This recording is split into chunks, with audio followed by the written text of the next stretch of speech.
This is a Sports Catastrophe production. Hey there, hello there. It's Jeff Cutter Dublin welcoming you to another Sports Catastrophe birthday boy. And the birthday boy for March 24th, 2021 is this man, number 13 in your programs for the Toronto Argonauts, one Mike Vanderchoke. A lot of people thinking about you is that Mike Vanderchoke, he seems like a decent kicker and all that. But why are you doing a CFL kicker? Well, unfortunately for you, he actually was not just a CFL kicker, he was actually a NFL kicker. All that.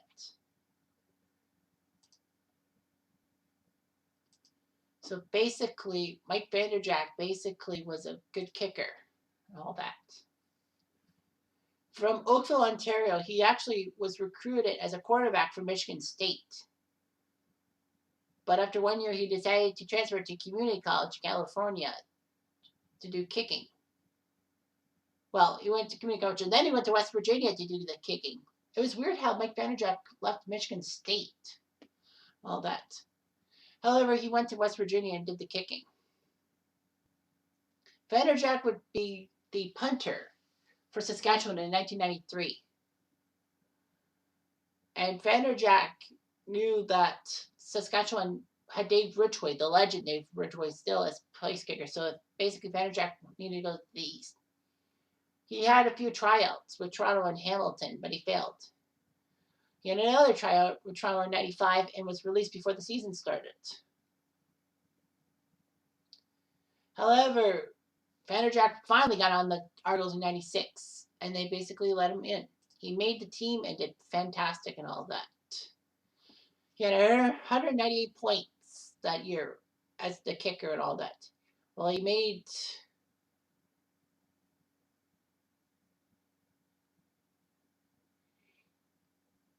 He made 40 field goals and 78 points after, I think, right? Just looking at his stats for CFLpedia, the CFL online encyclopedia, and basically it says 198 points and 190, and then, his field goals.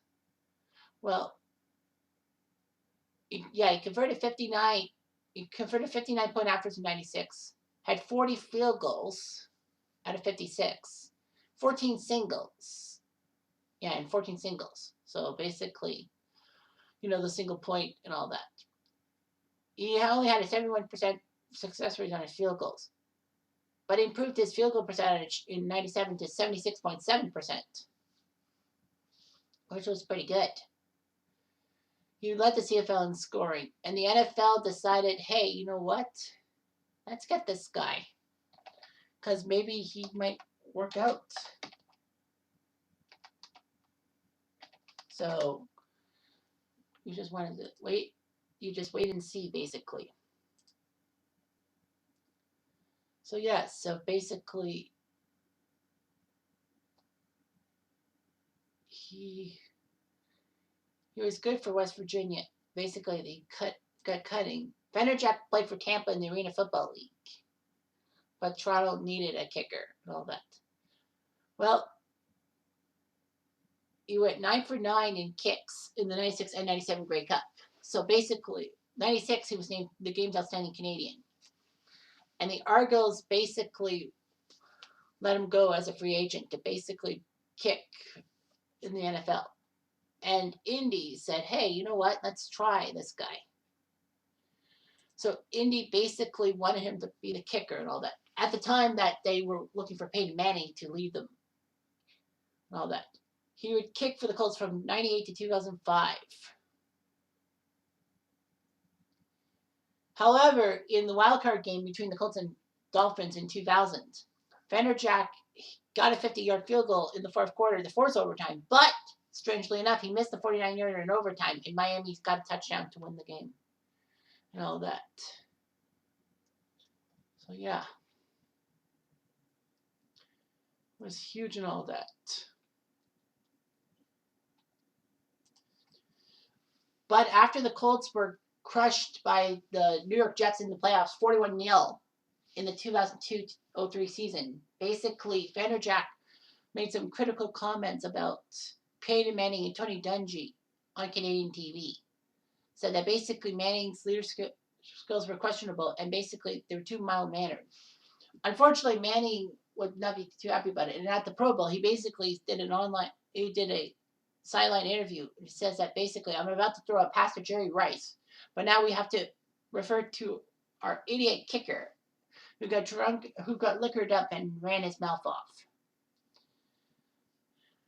But then the 03-04 season was huge for Vanderchoke. He became the first kicker in league's history to go the entire season, including the playoffs, without missing a field goal or point after. Of course, for context, Gary Anderson in '98, he had a perfect season. But in the playoffs, he missed that key field goal that would have given the Vikings more than likely a chance to get into the Super Bowl against the Denver Broncos. And maybe they would have taken down John Elway and prevented him from going back-to-back. So, yeah, that's the way it goes sometimes. So, in the process, he obviously made the Pro Bowl and all that. He was perfect. He actually had 3 field goal attempts and 12-point after tries in the postseason. However, he did miss a 51-yard field goal in the Pro Bowl with 3 seconds left to tie the game. 2004, he couldn't kick that many field goals. He only had 20. However, he only had 25 chances. More than likely because the Colts offense scored 61 touchdowns, almost 4 per game. So, can't blame him for that. Vanderchoke's streak of 42 consecutive field goal attempts, successful field goals, second longest in NFL history.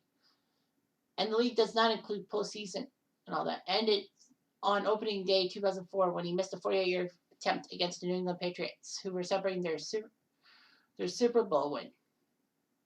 Colts lost by 3. The Colts basically routed Denver in the 2004 wildcard, and basically that show 5, and he basically said the Patriots are ripe for the picking. Sadly, though, the Patriots would call him Vanderchoke and all that. And the Pats crushed the Colts 20-3.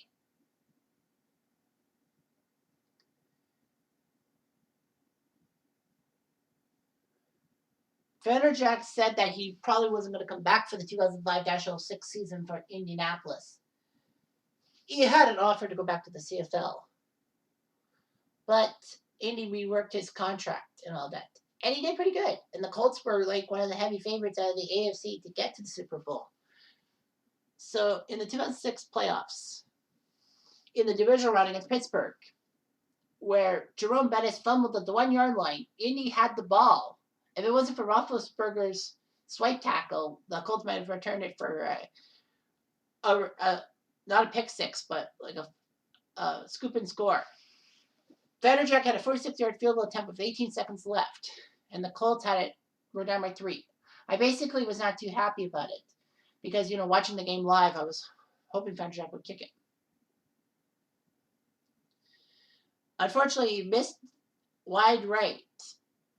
He took off his helmet and threw it in the ground in anger, which cost Indy an unsportsmanlike conduct penalty. I don't know why they would do that, because Pittsburgh, would have ran down the clock. Anyhow, Vanderchoke had not missed in the RCA Dome in the postseason. Yeah, I mean, how can you miss indoors and all that?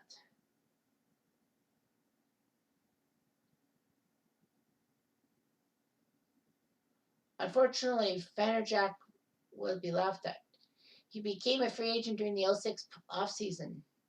The Colts decided not to re-sign him and decided to go for Adam Vinatieri, who helped the Patriots in their Super Bowl titles and all that. The bad news about Vanderchoke leaving the Colts is that the Colts would win the Super Bowl the next season. Dallas basically figured in the 90s and 2000s they could find place kickers without having to pay a premium and basically impacting the salary cap. But in 2006, they decided to sign him to a 3-year, $4.5 million contract. But of course, Vanderchoke would get a groin injury, and he didn't do well in the preseason kicking. He remained on the roster, and Dallas used backup kicker Sean Sweezum just in case. Unfortunately, he made a terrible moves. Cowboys basically released him November 2006, replaced him with Marvin Gramatica. Vanderchoke was only 13 for 18 on field goal attempts. Frankly, though, he got a chance to go back to the CFL with the Argos in the second stint, May of 2008. They liked Vanderchoke so much they decided to trade their veteran kicker Noel Prefontaine to Edmonton. Kind of stupid.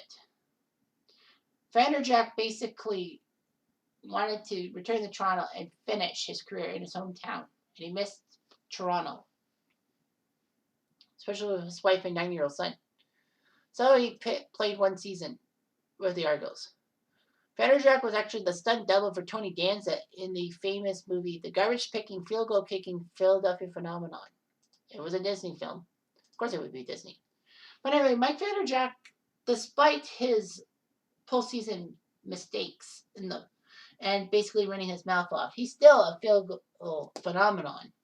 Fight me on that. Anyway, I'm Jeff Diamond. I do.